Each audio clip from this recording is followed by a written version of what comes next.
ठीक है। अभी आ जाओ एग्जांपल नंबर 10 पे। क्या बोला हमें? In a musical chair game the person playing the music has been advised to stop playing the music at any time within 2 minutes. Okay? After she starts playing, what is the probability that the music will stop within the first half minutes after starting? मतलब हमें क्या बोला हुआ है? Musical chair game है, उसमें जो music आता है उसमें उसको बोला हुआ है कि 2 मिनट तक, मैक्सिमम आप 2 मिनट तक बजा सकते हो म्यूजिक। ओके? उसके अंदर 2 मिनट से पहले आप कभी भी स्टॉप कर सकते हो। तो हमें फाइंड करने बोला वो अगर वो स्टॉप करती है तो वो फर्स्ट हाफ मिनट में स्टॉप होगा, उसकी प्रोबेबिलिटी हमें फाइंड करनी है। ओके? तो उसका मतलब क्या हुआ? हमें टोटल नंबर ऑफ मिनट्स कितनी दी हुई है? 2। ओके? हमें कब स्टॉप करना है? First half minutes. Okay? First half minutes. तो द फेवरेट मिनट्स कितनी हो गई हमारी? 1 हाफ। हाफ मतलब 1/2। ओके? अगर हम यहां पे देखो 0 to 2 तो उसमें यहां पे 1 आएगा, तो हमें फर्स्ट हाफ मिनट्स में कट करना है, तो यहां पे होगा फर्स्ट हाफ। तो 0 पे भी हो सकता है, उसके आगे आगे 1 हाफ तक हम जा सकते हैं। तो हमारी टोटल मिनट्स कितनी हो गई? इतनी। ये कितनी है? 1 हाफ तक। ओके? मतलब जो फेवरेट मिनट्स होगी वो कितनी होगी? 1/2 मिनट्स। बोलो क्लियर इतना? ओके? चलो, तो एक काम करते हैं, प्रोबेबिलिटी ले लेते हैं। Probability E that the music will stop with in first half minutes. हमें कौन सी प्रोबेबिलिटी चाहिए? हाफ मिनट्स में स्टॉप हो जाए उसकी, तो उसका फॉर्मूला अप्लाई करना है अभी। So favourite minutes divided by total minutes. Okay? चलो, हमें जो मिनट्स चाहिए वो कितनी है? हाफ, मतलब 1/2। टोटल मिनट्स हमारे पास कितनी है? 2, क्योंकि 2 मिनट्स तक मैक्सिमम वो म्यूजिक बजा सकता है। ओके? डन। चलो, अभी ये जो न्यूमरेटर का डिनोमिनेटर को चला जाएगा, मतलब 2 2 4 मतलब 1/4। तो उसका मतलब क्या हुआ कि 1 हाफ मिनट तक म्यूजिक बजे, उसकी प्रोबेबिलिटी कितनी होगी? 1/4। बोलो इजी, पता चला ना? पक्का ना? डन। चलो, अभी आ जाओ एग्जांपल नंबर 11 पे। क्या बोला उसमें? A missing helicopter is reported to have crashed somewhere in rectangular region. Shown in figure. हमें फिगर में rectangular region दिया हुआ है। Okay? What is the probability that it crashed inside lake shown in figure? मतलब ये हमारे पास rectangular reason है, उसमें ये लेक है। ये क्या है हमारा? लेक। ओके? तो ये जो हेलीकॉप्टर क्रैश हुआ है वो यहाँ पे क्रैश होगा, उसकी प्रोबेबिलिटी फाइंड करनी है। ओके? तो उसका मतलब क्या हुआ? अभी ये एरिया में दिया हुआ है हमारे पास, तो सबसे पहले एरिया फाइंड करना पड़ेगा। तो ये जो टोटल एरिया है वो हमारी रेक्टेंगुलर पोर्शन है। ओके? तो उसमें उसकी लेंथ कितनी है? 9। Done. So L is equal to 9 kilometre. उसकी ब्रेथ कितनी है? 4.5। So B is equal to 4.5 kilometre. So हमें L और B मिले हैं। तो एक काम करते हैं, सबसे पहले तो ये जो हमारा रीजन है उसका एरिया कितना है, वो पोर्शन कितना है, वो फाइंड करना है हमें। So area of entire region where the helicopter can crash, ये टोटल एरिया है हमारा जिसमें क्रैश हो सकता है। ओके? तो वो कितना होगा? L into B। L यानी कि 9, B यानी कि 4.5। ओके? तो इन दोनों का मल्टीप्लिकेशन क्या आएगा? 40.5 किलोमीटर स्क्वायर। तो हमारा टोटल रीजन कितना हो गया? 40.5। अभी हमें क्या चाहिए? हमें चाहिए कि वो जो हेलीकॉप्टर है वो यहाँ पे ये जो लेक है उसमें क्रैश हुआ हो। ओके? तो उससे पहले हमें क्या करना पड़ेगा? ये जो लेक है उसकी लेंथ और ब्रेथ फाइंड करनी पड़ेगी। चलो, टोटल कितनी है? 9। उसमें से ये कितनी है? 6। तो 9 में से 6 माइनस कर दे, तो ये लेक की हमें लेंथ मिल जाएगी 3 किलोमीटर। सेम वे ये ब्रेथ टोटल रीजन की कितनी है? 4.5। उसमें से ये कितना है? 2 किलोमीटर। तो ये जो लेक है उसकी ब्रेथ हमें कितनी मिल गई? 4.5 माइनस 2 मतलब 2.5। ओके? तो ये जो लेक है उसकी लेंथ हमें मिली 3 किलोमीटर, उसकी ब्रेथ हमें मिली 2.5 किलोमीटर। तो उसका मतलब ये टोटल एरिया कितना होगा? ये जो लेक है वो कितनी स्पेस रोकेगा वो अपना फाइंड करना है पहले तो एक काम करते हैं, area of the lake find कर लेते हैं। क्या होगा? Same way L into B, cube rectangle है ना।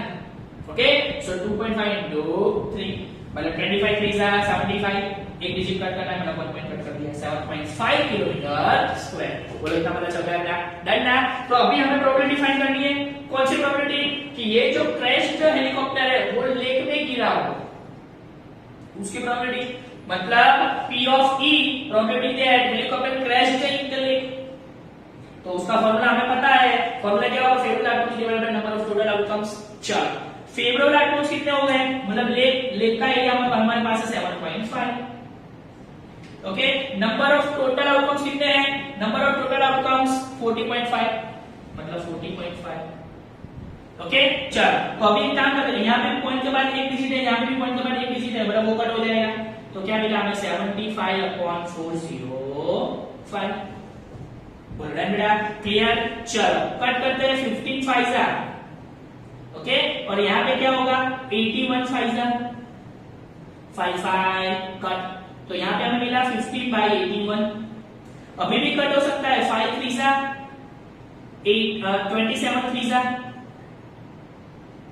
3 3 कट मतलब हमें क्या मिला 5/27। मतलब ये जो क्रैश हुआ है हेलीकॉप्टर वो लेक में होगा उसकी प्रोबेबिलिटी मिली हमें 5/27। बोलो क्लियर इतना डन ना। ओके डन चलो ओके अभी आएगा एग्जांपल नंबर 13 पे हमें क्या बोला हुआ है 2 dice 1 blue and 1 gray are thrown at the same time. Write down all possible outcomes. What is the probability that the sum of the two numbers appearing on the top of the dice is first of all 8 फिर 13 और less than or equal to 12। Okay तो चलो सबसे पहले हमें क्या बोला हुआ है 2 डाइस है उसके टोटल आउटकम्स हमें पॉसिबल आउटकम्स लिखने हैं। ओके चलो तो एक काम करते हैं 1 1 2 3 4 5 6 ये फर्स्ट डाई हो गया। अभी सेकंड वन इज 1 2 3 4 5 6। ओके चलो तो सबसे पहले अगर ये दोनों डाइस हमने थ्रो किए तो हमें टोटल कितने पॉसिबल आउटकम्स मिलेंगे तो देखते हैं। फर्स्ट अगर हमने थ्रो किया तो उसमें आंसर 1 मिला तो सेकंड में भी 1 मिलेगा तो 1 1 हो जाएगा। अगर सेकंड में 2 मिला तो 1 2 हो जाएगा। थर्ड सेकंड में अगर 3 मिला तो 1 3 वैसे ही 1 4 वैसे ही 1 5 वैसे ही 1 6।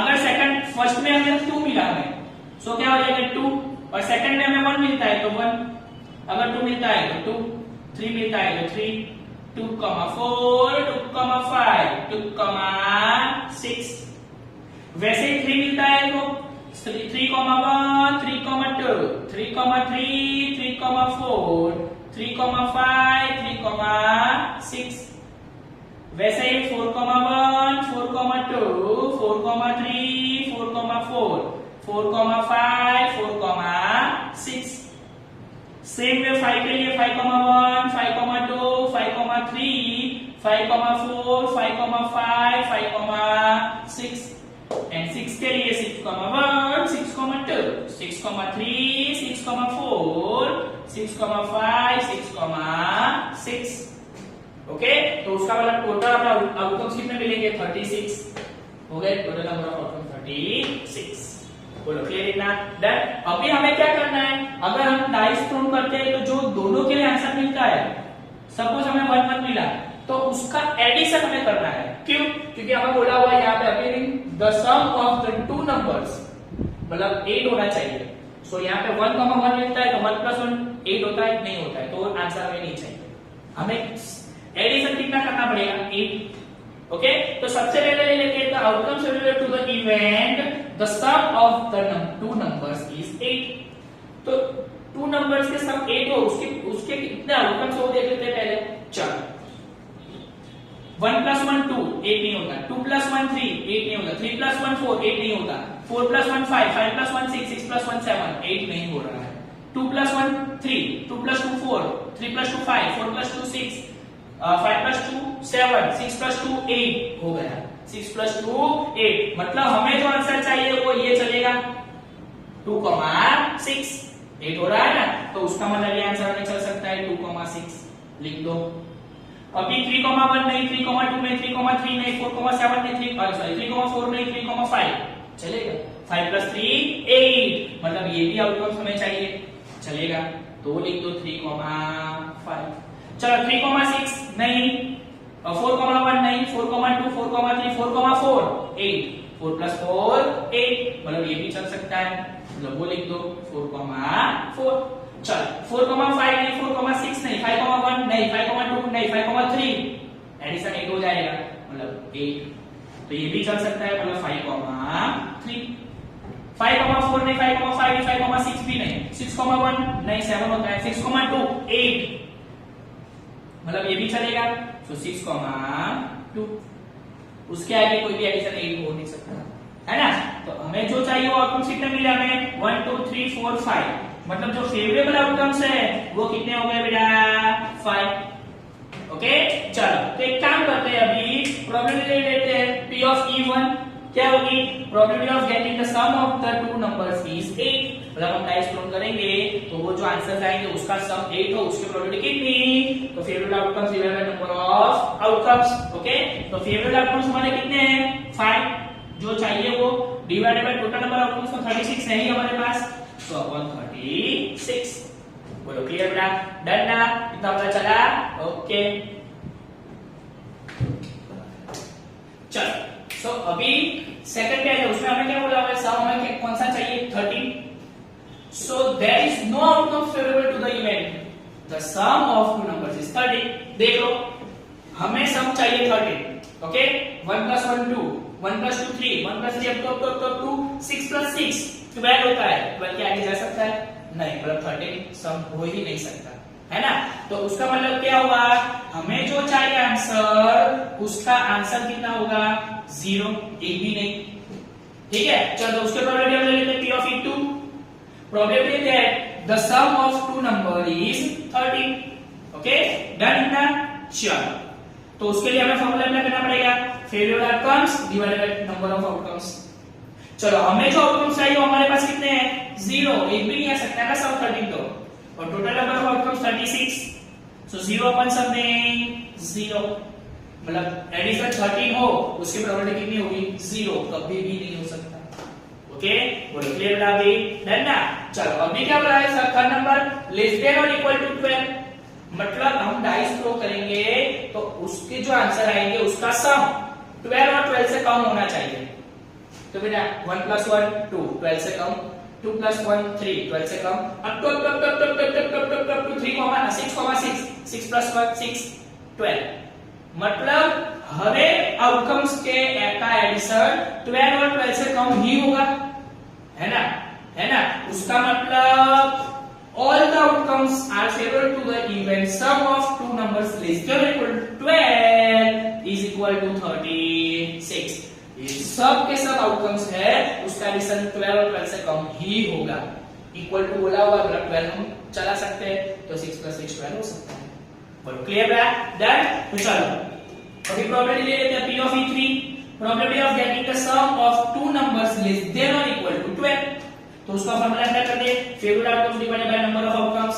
चलो फेवरेबल आउटकम्स कितने हैं, 36, टोटल नंबर ऑफ आउटकम्स हमारे कितने हैं, 36, 36 अपन 36 1 कट हो जाएगा ना, तो आंसर इज 1। उसका मतलब क्या होगा, कोई भी हम टू डाइस हम थ्रो करेंगे तो हमारा आंसर 12 और 12 से एडिशन कम ही होने वाला है, कंपल्सरी, उसकी प्रोबेबिलिटी कितनी हो जाएगी, 1। बोलो क्लियर बेटा, इतना पता चला ना, पक्का ना। ओके, तो अभी आ जाओ एग्जांपल नंबर 12 पे।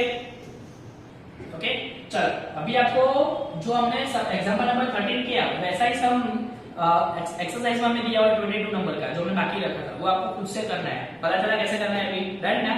ओके, तो अभी आ जाओ एग्जांपल नंबर 12 पे।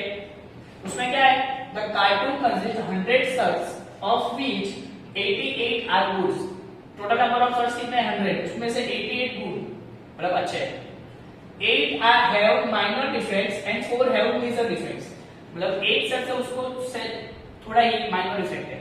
ओके, और जो 4 शर्ट्स है उसमें मेजर डिफेक्ट है। ठीक है, चलो अभी क्या बोला है, Jimmy a trader will only accept the shirts which are good, मतलब जिमी को क्या चाहिए, जो गुड शर्ट्स है वही उसको चाहिए, वही वो एक्सेप्ट करेगा, ठीक है। चलो, but Sujata another trader will only reject the shirts which have major defect.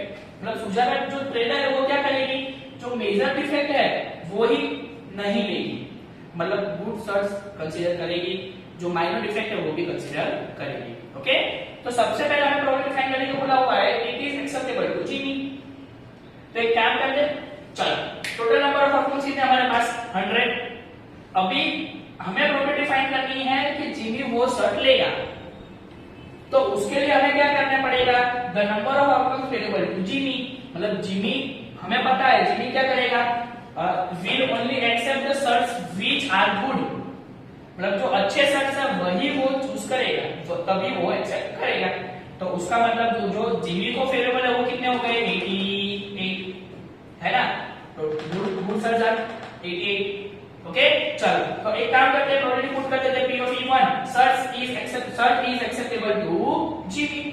तो उसका फॉर्मूला अप्लाई कर दें, favourable outcomes divided by total number of outcomes. चलो हमें जो आउटकम्स चाहिए वो कितने हैं 88, टोटल नंबर ऑफ आउटकम्स कितने हमारे पास 100। सो क्या हो जाएगा 0.88। मतलब जिमी वो शर्ट बाय करेगा या एक्सेप्ट करेगा उसकी प्रोबेबिलिटी कितनी होगी 0.88। बोलो क्लियर है, इतना पक्का पता चला ना। अभी उसके बाद हमें सेकंड में बोला हुआ है it is acceptable to Sujata. मतलब सुजाता भी वो एक्सेप्ट करेगी, उसकी प्रोबेबिलिटी कितनी है। तो हमें क्या बोला हुआ है, सुजाता कौन कौन सा शर्त एक्सेप्ट कर सकती है, जो मेजर डिफेक्ट है वही नहीं करना है उसको, जो गुड शर्ट है वो एक्सेप्ट करेगी, जो माइनर डिफेक्टिव शर्ट है वो भी वो एक्सेप्ट करती है, ठीक है। तो number of outcomes favourable to Sujata कितने हो गए 88, जो गुड है अच्छे है, प्लस 8 जिसमें माइनर डिफेक्ट है वो भी सुजाता को कोई प्रॉब्लम नहीं है, वो एक्सेप्ट कर सकती है। ओके, तो उन दोनों का एडिशन क्या होगा 896। मतलब सुजाता एक्सेप्ट करेगी, उसका नंबर ऑफ शर्ट्स कितने हो गए 96। ओके, तो अब एक काम करते हैं, प्रोबेबिलिटी फाइंड कर देते हैं P of E2 shirt is acceptable to Sujata. Okay, तो उसका फॉर्मूला अप्लाई कर देते हैं, favourite to outcomes divided by total number of outcomes. चलो हमारा फेवरेट आउटकम्स कितना है सुजाता के लिए 96 मिला, divided by total number of outcomes कितने हैं 100। सो सुजाता एक्सेप्ट करेगी, उसकी प्रोबेबिलिटी कितनी मिली हमें 0.96। बोलो पता चला बेटा, इतना इजी पक्का ना, डन ना इतना। ओके, तो आज के लिए इतना रखते हैं। दोनों जितने सम्स करवाए वो सब 2 टाइम्स आपको लिखने हैं, 1 time fair book 1 time rough book. Okay.